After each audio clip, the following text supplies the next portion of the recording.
एक ये बैरियर था और ये रियल बैरियर था कि एक माइल होता है, माइल पता है कितना होता है? 1609 मीटर होता है।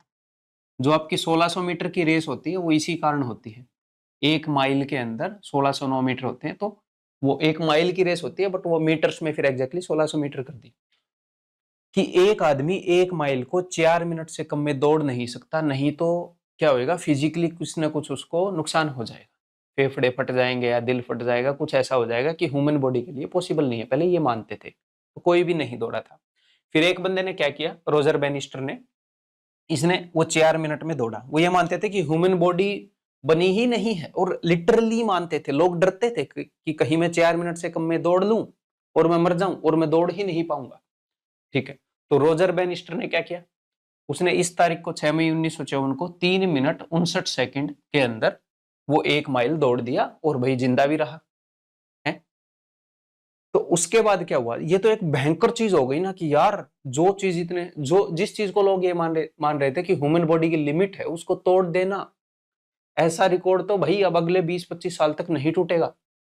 कैसे टूटेगा, मतलब एक इम्पॉसिबल चीज उसने क्रैक की है।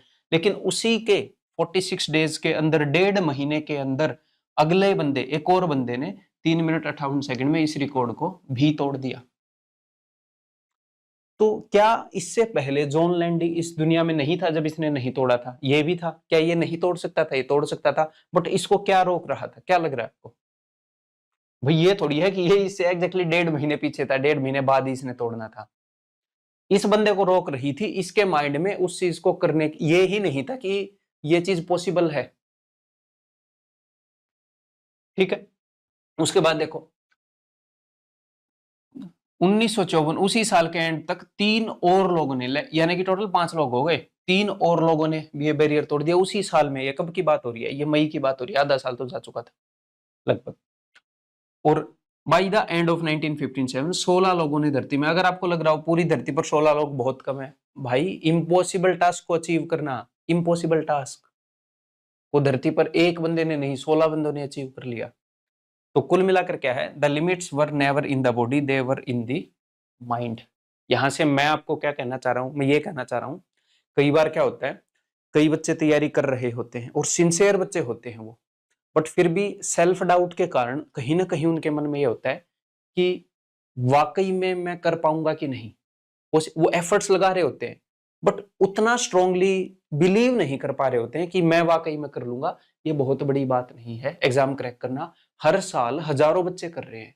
ऐसा थोड़ी है आपको बॉक्सिंग में सुपर हैवी वेट का चैंपियन बनना है, जो धरती पर एक ही होएगा उस वेट कैटेगरी के अंदर, या फिर सबसे भारी वजन में तो एक ही होएगा, वो दुनिया में एक नहीं बनना। हर साल हजारों कैंडिडेट, मल्टीपल, लाखों बोल लो अगर आप बाकी सारी भी गवर्नमेंट जॉब एग्जाम्स में ला लोगे जो एसएससी जैसे हैं, वो अचीव कर रहे हैं। तो एक तो आपको फर्म बिलीव करना पड़ेगा, जो मैं आपको कंटेंट दे रहा हूं वो आपको सरासर एज दिलाएगा कि क्या आप उसे कर सकते हैं। अगर आप उसे कर सकते हैं, आपको सिलेबस को छोटा लेकर चलना पड़ेगा। ऐसे बड़ा मत बना दो गवर्नमेंट जॉब को कि और ये काम कर पाऊंगा कि नहीं। छोटा कि ये कुछ किताबें हैं, ये कुछ सिलेबस है, बार बार करना है। It is me against this syllabus. देखते हैं भाई तू कैसे बचेगा, कि पड़ोसी क्या कर रहा है क्या नहीं, दूसरा बच्चा कॉम्पिटिटर क्या कर रहा है, भाड़ में जाए। It is me versus this syllabus. इस स्किल को अचीव करते हैं। एक स्किल है, नॉलेज लेनी है, फिर प्रैक्टिस करनी है, सिली मिस्टेक अवॉइड करनी है, फिर एग्जाम में टाइम को मैनेज करना है। इस जर्नी में मैं आपके साथ रहूंगा। वो स्किल बनानी है, इसको गेमिफाई करो अपने दिमाग में कि देखो मैं यहां तक पहुंचूंगा और मैं सारी चीजों को क्रॉस करते हुए जाऊंगा। तो इसे बिलीव करो कि मैं कर लूंगा। क्योंकि जब आपके मन में ये हो जाएगा ना कि हाँ यार ये पॉसिबल है, जब आप उसको बिलीव कर लोगे कि हाँ हो सकता है पर मेरे जोर लगेंगे, पर ये हो सकता है, फिर जो आप एफर्ट लगाओगे ना, वो बढ़िया एफर्ट लगाओगे, फुल हार्टेड एफर्ट लगाओगे आप, नहीं तो आधा एफर्ट लगाओगे, हाफ हार्टेड एफर्ट लगाओगे।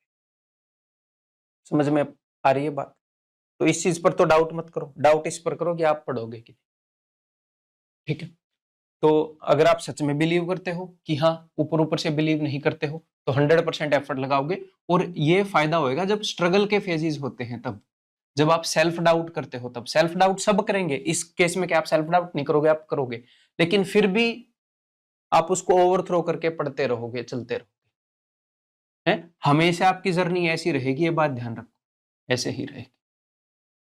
ठीक है भाई, अगर आप सच में बिलीव नहीं करोगे कहीं ना कहीं पर ये होएगा कि यार मेरे से होएगा ही नहीं है, इसके लिए तो कोई सुपर टैलेंटेड बंदा बचपन से अपनी क्लास में टॉप करता हुआ काइंड ऑफ थिंग चाहिए, तो आप उतने एफर्ट नहीं मार पाओगे। और ये जो फेजेस हैं ये आपके ज्यादा रहेंगे, लैक ऑफ फोकस के, प्रोक्रेस्टिनेशन के, ओवर थिंकिंग, सेल्फ डाउट के फेज ज्यादा रहेंगे। आप फिर भी पढ़ने आ ही जाओगे लाइब्रेरी में फिर से, बट ये ज्यादा टाइम चलेंगे फिर। तो इस बात को ध्यान में रख लो बिल्कुल, कि बिल्कुल कर पाओगे। बस आपने क्या करना है दोस्त, बस जो मैं आपको प्रोसेस बता रहा हूं इसको फॉलो करना है। हमने ये काम कर लिया तो इसका इनएविटेबल रिजल्ट है आपका सिलेक्शन होना। अगर हम एक पेड़ को धूप पानी खाद दे रहे हैं तो उसका इनएविटेबल रिजल्ट है बड़ा होना, होना पड़ेगा उसको, चाहे कोई कुछ भी सोचे, फर्क ही नहीं पड़ता। प्रोसेस मैटर्स, प्रोसेस से रिजल्ट आता है। ठीक है, क्योज से इफेक्ट होता है, किसी चीज का कुछ क्योज है किसी इफेक्ट का, तो उससे वो होता है। क्योज हो गया तो होना पड़ेगा। ठीक है, बिल्डिंग से कूद गए तो धरती पर आकर लगोगे, नीचे गिरोगे, आपको एफर्ट करने की जरूरत नहीं है क्योंकि उसका रिजल्ट ही वो होता है। तो इस प्रोसेस को फॉलो करने का रिजल्ट क्या है, आप बेहतर होते जाते हैं।